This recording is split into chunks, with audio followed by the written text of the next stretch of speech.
लोकसभा चुनाव के 7वें चरण की वोटिंग के साथ ही चुनाव की प्रक्रिया समाप्त हो गई और अब सबकी नजरें 4 जून पर टिकी हैं, जब वोटों की गिनती होगी और चुनाव के नतीजे सबके सामने आएंगे।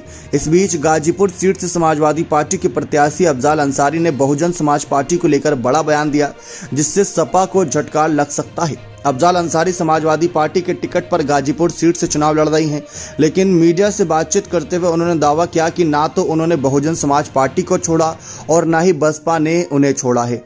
अफजाल अंसारी ने दावा किया कि हम समाजवादी पार्टी से चुनाव लड़ रहे हैं, लेकिन बसपा का वोटर आज भी हमारे साथ उसी तरह से है। उन्होंने कहा कि हम बसपा से अलग कहाँ हैं। हम भले ही कि समाजवादी पार्टी के सिंबल पर चुनाव लड़े, लेकिन सपा मुखिया अखिलेश यादव ने हमें टिकट दिया, लेकिन ना तो हमने बसपा को छोड़ा और ना ही बसपा ने हमें छोड़ा। वहीं दूसरी तरफ अफजाल अंसारी ने देश में इस बार इंडिया गठबंधन की सरकार बनने का दावा किया। उन्होंने कहा कि बीजेपी ने 80 में से 80 सीटों का जो सपना देखा था वो चकनाचूर होने जा रहा है। मोदी जी की अपनी सीट बचाने को लाले पड़े हैं, योगी जी को अपनी साख बचाना मुश्किल हो रहा है।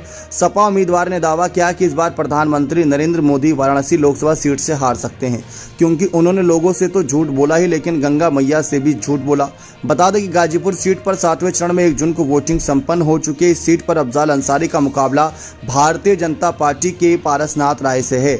जानकारी दें कि अफजाल अंसारी ने साल 2019 में बहुजन समाज पार्टी के टिकट पर चुनाव लड़ा था गाजीपुर सीट से, और न सिर्फ लड़ा बल्कि जीते भी थे। मोदी लहर के बीच अफजाल ने सपा बसपा गठबंधन के तहत जीत दर्ज की, लेकिन इस बार बसपा अकेले चुनावी मैदान में है और सपा कांग्रेस के साथ गठबंधन में चुनाव लड़ी।